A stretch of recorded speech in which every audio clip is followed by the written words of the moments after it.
ఓం శ్రీ గురుభ్యో నమః. ఓం శ్రీ మహాగణాధిపతి నమః. అందరికీ నమస్కారం. ఈ వీడియోలో పరాభవన సంవత్సరంలో రోహిణీ నక్షత్రం వారి యొక్క కందాయ పదాల గురించి తెలుసుకుందాము. ఈ రోహిణీ నక్షత్రము 1, 2, 3, 4 పాదాలు వృషభ రాశిలో ఉంటుంది. చంద్రుడి నక్షత్రం అవుతుంది ఇది. వీరికి పేరులోని మొదటి అక్షరాలు ఓ, వా, బి, ఊ అవుతాయి. రోహిణీ నక్షత్రానికి కందాయ పదాలు ఈ పరాభవన సంవత్సరంలో 5, 2, 3గా వచ్చాయి.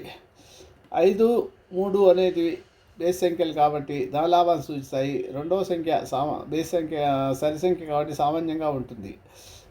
ఇకపోతే ఫలితాలు ఉగాది నుండి మొదటి 4 నెలలు, చైత్రం నుండి ఆషాఢం వరకు మొదటి సంఖ్య ధనలాభాన్ని, అన్ని పనులు సవ్యంగా సాఫీగా సాగిపోతాయి. శ్రావణ మాసం నుంచి కార్తీక మాసం రెండవ సంఖ్య సరి సంఖ్య కాబట్టి పరిస్థితులు సామాన్యంగా గడుస్తాయి. కొత్త పనులు ప్రారంభించకుండా ఉండండి. మార్గశిరం నుండి పాల్గొనడం వరకు మూడవ సంఖ్య కూడా బేస్ సంఖ్య కాబట్టి తిరిగి ధన విషయంలో ఇబ్బందులు తగ్గుతాయి. ముఖ్యంగా ఈ 2 జూన్ వరకు ఈ వృషభ రాశి వారికి గురుబలం ఉంది కాబట్టి, లాభంలో శని బలం ఉంది కాబట్టి అన్ని పనులు చాలా వరకు సాఫీగానే సాగుతాయని చెప్పవచ్చు.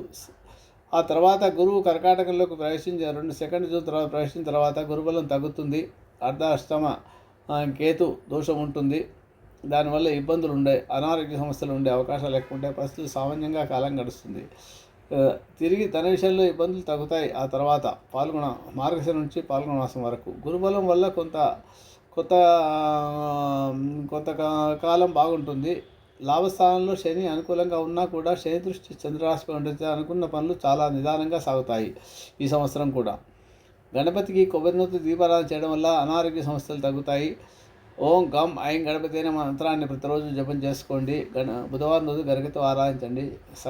ఎక్కువగా ఇబ్బందులు అనారోగ్య సమస్యలు ఉండాలి. సంకష్ట చతుర్థి చేసుకుంటే మంచిది. చతుర్థి రోజు సుబ్రహ్మణ్య స్వామి ఆరాధన చేసుకున్నా మంచిదే. షణ్ముఖ స్వామి షష్ఠి రోజు, ప్రతి నెల వచ్చే షష్ఠి రోజు సుబ్రహ్మణ్య స్వామి ఆరాధన చేసుకుంటే కూడా ఇబ్బందులు తగ్గుతాయి, అనారోగ్య సమస్యలు.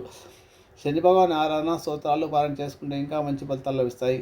రావి చెట్టు ప్రక్షాళన చేసుకోవడం వల్ల గురుబలం లేని సమయంలో మీకు గురువు యొక్క అనుగ్రహం లభిస్తుంది.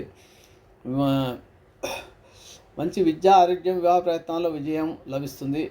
దక్షిణామూర్తి స్తోత్ర పారాయణ చేసుకుని వివాహ ప్రయత్నాలు చేసేవారు శ్రీశైల సందర్శన చేసుకుని కళ్యాణం చేయిస్తే త్వరలో కళ్యాణ ప్రాప్తి కలుగుతుంది. ఓం నమ శివాయ 105 సార్లు జపం చేసుకోండి. దక్షిణామూర్తి స్తోత్ర పారాయణం వల్ల ధన విషయంలో ఇబ్బందులు తొలగుతాయి. అందరికీ ఆయురారోగ్యాలు, ఐశ్వర్యాలు, సుఖశాంతులు కలగాలని భగవంతుని ప్రార్థిస్తూ ముగిస్తున్నాను. శుభమస్తు.